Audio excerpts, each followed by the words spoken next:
All right. I'm just about ready to start my show. Just clear this. And those hopefully have people joining. You can catch it on the replay. Hello, everybody. My name is ILAH. This is Most Things Hypnosis, and I'm live at 5 in about, I don't know, I have about another minute and a half or so. And again, I'm just going to make this short. I got another meeting here in about an hour and a half, so I got to get ready for it too. But this ought to be interesting. I've been practicing this for a few days now. Some things that I've learned 4 years ago, and now I'm learning it again, and now I'm actually applying it. And so I thought I'd try to apply it here, and you know, maybe get you scratching your head a little bit, and maybe even give me a call and we can talk about it. But today's title is strategy. What about strategy? And there goes my phone. I don't know who that is, so we're not even going to answer it. So it's all about strategy. I'm going to put my phone number, let's see here, in the chat so that if anybody wants to call me, I'm sorry, you can text me at 559-74. Well, it helps if I have my numbers on. 559-749-4803 for questions, comments, or whatever's. There we go. And I'm going to put that on the YouTube as well, because I'm also streaming YouTube. There it is, and it's going in YouTube, and I'm sending that. And I'm going back to, I just watch it from Zoom because YouTube has a delay, and that drives me nuts watching both screens. So I'll just go with that. So welcome, everybody. It's now 5 o'clock, and my name is ILAH Brock, and I am with you. This is my show, Most Things Hypnosis. I'm live at 5 every Thursday. I think I missed a couple Thursdays. I had COVID one Thursday, and I think there was a holiday, and I inadvertently scheduled the client. So not here. It's not because I forgot. Okay, it's because I forgot. It was my behavior. It was a strategy that didn't work. I probably wasn't paying attention. Anyway, last week we were talking about Enneagrams and different types of motivation for our behavior. And this week we're going to talk about our strategy. Strategies, how we do strategies, how we do things, how we do our behavior.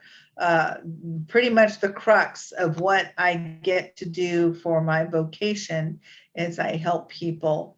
Gosh, where did I put it? Oh, I'm trying to find a picture. Okay, it's here. I'm looking for it. Oh, it's not there. I'm looking for a picture. I'm going to share a screen so I can show you some things. There she is. Okay, so let me go back to my Zoom, and I'm going to share my screen. Oops. I think I'm going to share. Oh, there it is. Okay, this is it right here. I'm going to share this. Some of you know what this is. This is something I learned when I was in hypnotherapy school. And in hypnotherapy, I don't know if this thing is in the way for everybody, but I want to have a very clear picture. So this big circle, we're just going to pretend it's our mind. Oh, wait a minute. I forgot the butt-burst syndrome. But I have butt-burst syndrome. But first, my little ditty. So I'm just going to give you a little thing that I read by Jim Rohn, R-O-H-N. Learning is the beginning of wealth. Learning is the beginning of health. Learning is the beginning of spirituality. Searching and learning is where the miracle process all begins. Learning. I'm always learning, sometimes unlearning and relearning and unlearning and back and forth and forth and back and, excuse me. And just, it has to make sense to me. And then once I learn it, I don't forget it. So it's just a question of me learning it. And then when I learn it, I know it and I don't forget it. So I just have to constantly just keep practicing whatever it is that I'm trying to get through. So back to this big circle. Okay, that was my little moment of butt first, and maybe I'll do another one out of my law of attraction planner. So this big circle, imagine it being our mind. Okay, this is something that has been dubbed as called theory of mind, TOM, theory of mind. And I really believe this is an absolute because it just makes so much sense. So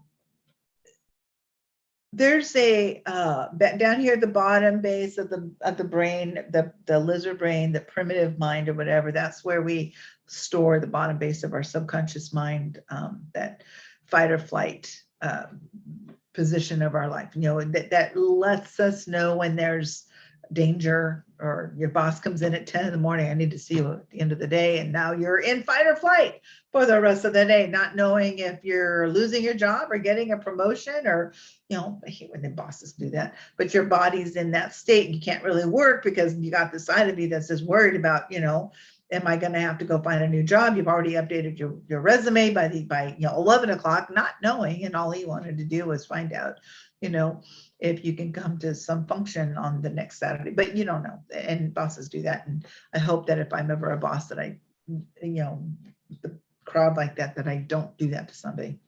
So the fight or flight, we need it to help protect us. It can happen in an instant. The analogy that I learned was imagine walking down late at night down an alley. It's dark and you hear footsteps behind you, and immediately you're gonna have a rapid heart rate, labored breathing. Your body's gonna start hitting cortisol and adrenaline through its bloodstream. You might even make fists. Your muscles are gonna tighten, and this really happens within an instant because you don't know what's behind you until you know what's behind you, and you might freeze, you might fight, you might flee, you know, just get out of there or whatever. But until you know, your body's going to be in this state. So that lives there. You can't control it. We need it. It helps us, and just know that it's there.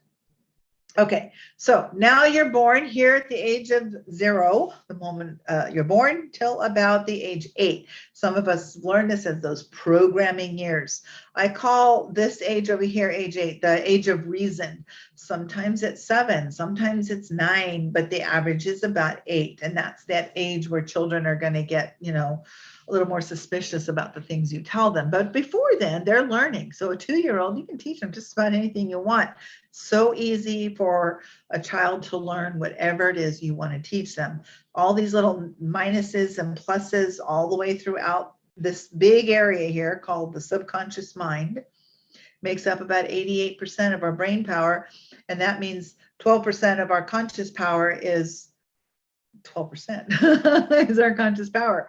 We decide, reason, analyze, use that ever feeling willpower and our logic to make a change in our behavior, but it only works 12% of the time for maybe 1% of the population. So yeah, we're doomed for failure, right? We have behavior issues sometimes, or we have a behavior we don't like. And that's all of these little pluses and minuses. In the psychology world, they call them schemas. In my world of hypnotherapy, we call them message units. I don't care what you call them. They're negatives and positives, but that doesn't matter to the subconscious mind. It could just be a bunch of little zaps. It doesn't matter. By the time you're 8 years old, you got a gazillion of these things. But before then and during that, those first formative programming years, everything that hits the subconscious mind is absolute truth. Think about it. You've got the Easter Bunny, the Tooth Fairy, Santa Claus. All of that is true to a child. Mom is 25 years old every single year.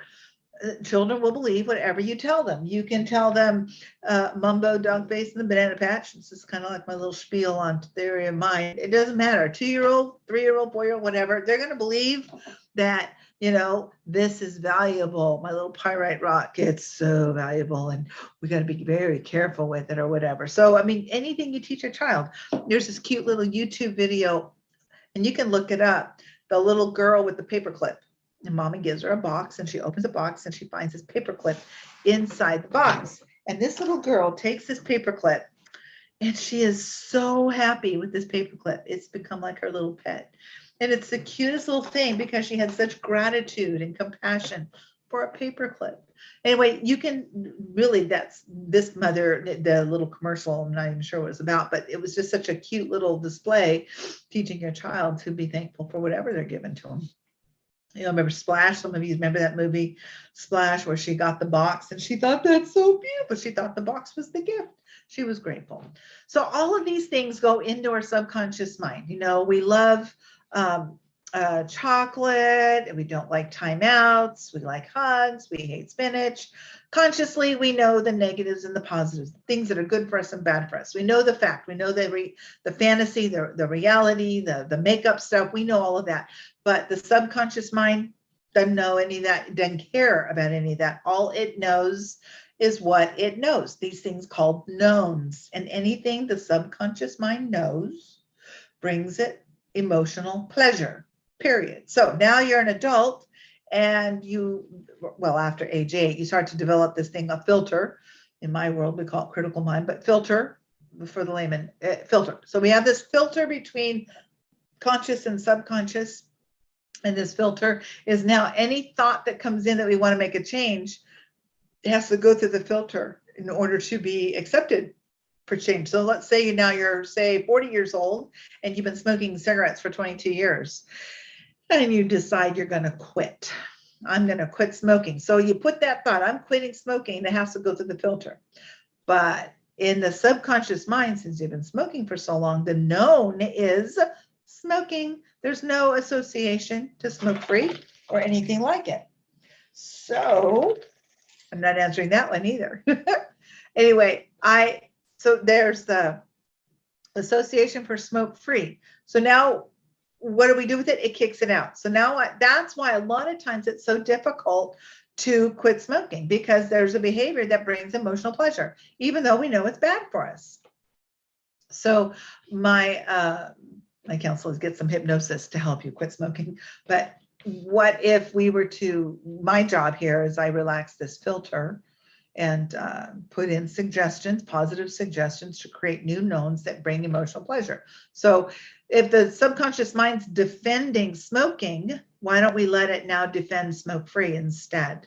It finds smoking a threat, whereas before it found smoke-free a threat. Let's say we are sugaraholics and we're eating too much sugar and we want to get out of the sugar thing. The sugar brings emotional pleasure, among other things, whole bunch of other things. But now we've got this, how do we get out of that cycle? Well, if you get rid of sugar, you find that your body's going to heal from all the aches and pains. I know that if I eat anything with bad carbs, pasta, oh my gosh, my joints hurt. I just had a client come in this week that talked about, she's been staying away from sugar, and she now knows that her arthritis is feeling it's like it doesn't hurt nearly as bad. So it does have merit. So it's getting away from that. And it's now the pain-free is bringing emotional pleasure to me. So my subconscious mind will help me protect and defend. If I bring sugar into it, I'm going to make that decision to eat something with sugar. It's going to stop it. Okay. So this is what I do. I throw in positive suggestions to help create those knowns, and then, we don't remove the unknowns. We just don't worry about the unknowns, because the unknowns are things that the subconscious mind doesn't know. I know it's kind of crazy, huh? If you have any questions about any of this, but this is behavior, all of this, everything we do is behavior, which takes me back to strategy. All about the strategies. Okay, so we're looking at strategies. A strategy, let me get my notes up here if you don't mind, folks. No, I'm not gonna let you see my notes. It's just a blank piece of paper with a bunch of words on it. Okay, so it's not blank, but it's a very simple word, and it has a lot of different meanings for different people or different situations. Strategy is something a company might use for its success, its improvement, to help aid its bottom line. The best definition I found there's two, but this is the one I'm using for this, is a strategy that refers to the specific action taken to reach a set of goals or to reach a goal. So I'm an NLP practitioner, and I help people create a new strategy because the old one wasn't working. That definition of insanity, keep doing the same thing over and over and over again, and you're going to expect different results, and you're not getting any better results because you keep still doing the same thing over and over again. So stop doing the same thing, change your strategy, and make it a new behavior. So if that's your behavior, to always do the same thing, expecting new results or different results or better results, and it's not working, you got to change your strategy. Okay. So there are other definitions, but the long and short of it is you have a goal. And in this instant, a behavior you want to achieve, which is a behavior, a goal, whatever you want to call it. The learning strategies is the process of acquiring new thinking patterns, coding or recoding or whatever, your mind, and changing those new thinking patterns and creating new behavioral capabilities. A learning strategy is the syntax of steps one takes in order to learn. There are many learning strategies, and some are effective and some are not. Now, I got this from a book. I will resource it if you're asking me for it. I'll give you the name of the book. But effective learning works in a feedback loop called the TOTE model. Test, operate, test, exit. Super easy. So basically it's you have a behavior you want to achieve. Have I achieved that behavior? Can I do that behavior automatically? Is it automated? Is it comfort zone? No? Okay. I'm going to go back and I'm going to help modify the behavior until it becomes something testable that, I operate the new behavior and keep operating it, and which we'll get into how to operate that new behavior. And then I'm going to test it. If your goal hasn't been achieved, you just keep doing the operation of it until it's achieved. Case in point. Let's talk about that.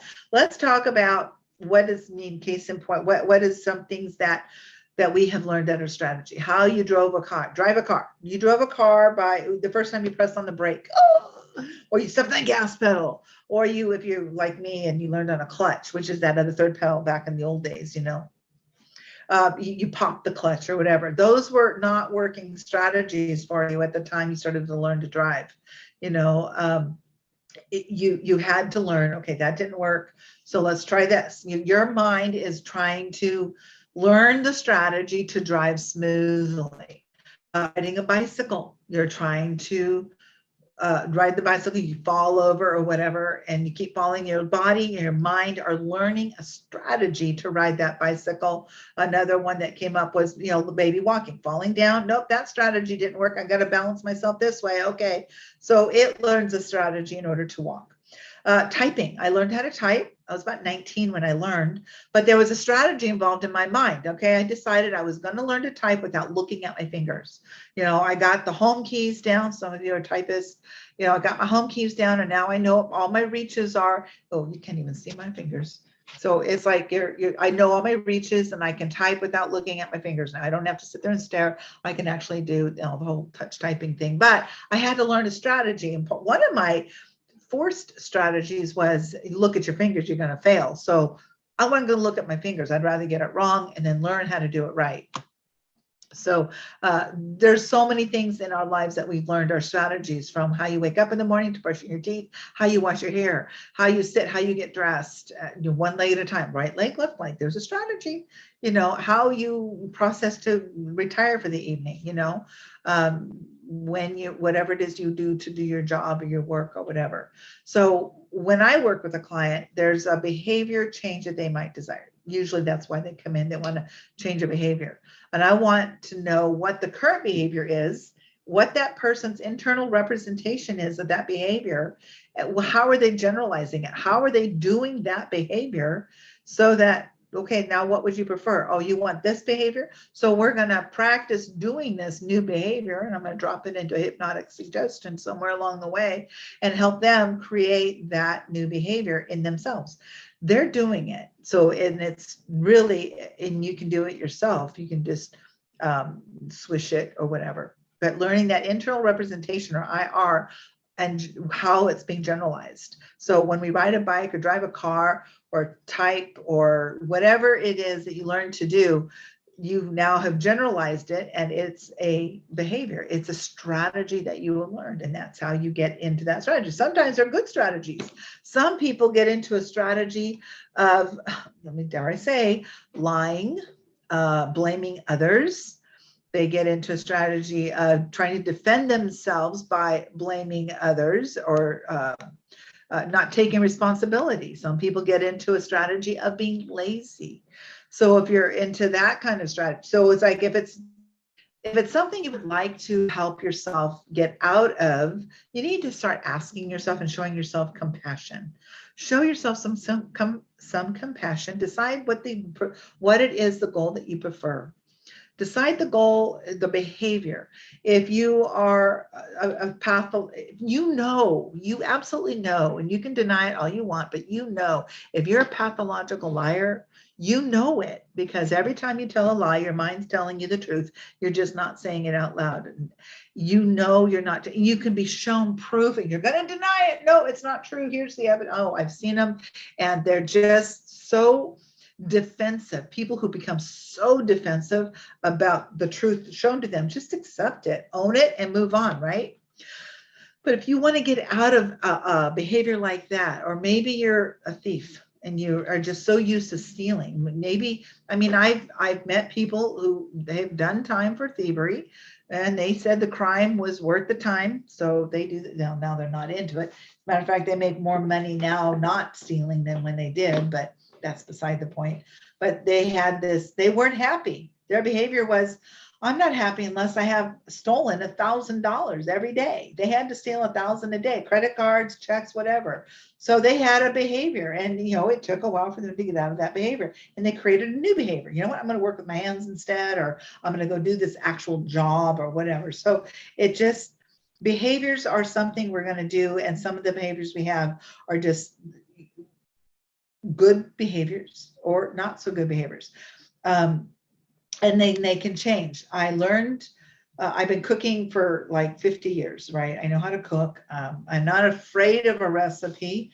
I'll attack it with vengeance, if you will, if it's something that's interesting to me. But I also learned that I had a behavior where I would add things to the recipe that probably shouldn't have been added. There's something in my eye, and I apologize for touching my eye like that. Anyway, so there's this, I might add more spices to something that shouldn't be spiced. Now, I'm not an Italian, but I learned that, spaghetti sauce doesn't need a lot of spice. It just needs a little, basil, maybe some, garlic, and add some onion and little pepper, and, I put a little red pepper in it, and you're good to go. You don't need a lot of other things if you don't know how much to use. I love to take fresh thyme on poultry now. I don't use a lot of different ingredients on poultry if I'm cooking like a turkey or something. Just some thyme and some butter. Let those things be the, and I'm talking about cooking just because I learned a strategy how to do things. I had to learn how to do it again because, when I learned that less is better or less is more, I became a better cook. And then I don't salt anything unless I'm baking. So the effective learning works, like I said, in a feedback loop, test, operate, test, exit model. You want to just be able to test your goals. Have you achieved it? Test it. If you haven't tested it, go back, modify the behavior, operate it. If it's an achievable goal, great. Now you can exit. But some of this can be very confusing to some people. But strategies are something we do every day. Think about the process you take, every minute detail you take when you wake up in the morning or the afternoon, or when you wake up for the day. You wake up, you open your eyes, maybe you shut off your alarm. Do you snooze it or do you turn it off? Do you lay there? Do you get up immediately? Do you put your slippers on or not? Do you head to the bathroom or do you go to the coffee pot first? Do you brush your teeth? Do you jump in the shower? Do you eat breakfast? And then if you're making breakfast, what is your strategy for breakfast? If you're making pancakes, do you add water to the pre-mixed stuff or do you actually make homemade pancakes? Eggs, stuff like that. So strategy has a very effective tool that we can use, and it's something we all do in our lives, is creating a strategy. Strategies that are going to help us be the best part of who we are. So I encourage you, because this is a very short meeting, because again, I have another one in an hour. Those of you who are in the NLP 14, go there in an hour. We're going to talk about stuff, other stuff, but you got to take what you know. This is what I do. If you're a procrastinator, or let's say you're someone who's just habitually sick all the time, and you'd really like to get out of it. It could be a behavior. Maybe there's a behavior, what is it? Asking yourself compassionately, what do I need to get out of the behavior of XYZ? I have 3 offices and a foyer in my office. Now, my therapy room, which is where I'm at right now, it's always clean. My foyer, always straightened up. My break room, I could open the door and let people see it. I still have some furniture from the old tenant, but it's not gross or anything like that. Now, in my office on this side of the wall, nobody sees that because it's kind of a mess. But I have a strategy. My strategy is I'm going to keep it a mess because I have stuff I have to do at home too. So if I can't do both well, I'm not going to do both either. Well, I got to change some strategy there because I need peace. So that room needs to get organized, and that's being worked on. It's a slow process because I have a lot of paperwork to work on, and I have a lot of reasons, not excuses. I've already gone past my excuses. So I'm still operating my tests. I'm still operating my behaviors, and I'm not ready to exit until it becomes solid. There's some things I already do in my office that are absolutes, like my client files. I'm very dogmatic about my client files and how they're kept. What's in them, and making sure they are always back in their place. If they're not back in their place, then I can't find them for the next time the client comes in. So I always make sure I know where my client files are and in the drawer that they're in. And yeah, the room locks, the office locks, everything locks. So that is my little spiel. So I'm going to be working my strategy to clean up or organize. I don't clean up so much as organize my office. I have to work on strategy. I like it to be nice and neat and clean, but it's not. And there's a lot of reasons why. I'm not even going to get into that. But the actions that I'm going to take to get there might just be giving myself that compassion. What is it that I need to show myself a resource? What resource? Maybe I need to hire somebody for a couple of days just to come in and help me sort through some of it. I've had some people come in and sort through some of it. Maybe that's part of it too. I have hired people and some people, and I'm just really protective about the information that's in my office. And I don't just want any old person. And then there's just not very many people that I would trust to look at any of the information I have in my office. And I'm very sensitive files, and I want to keep in compliance with whatever it is that I'm doing.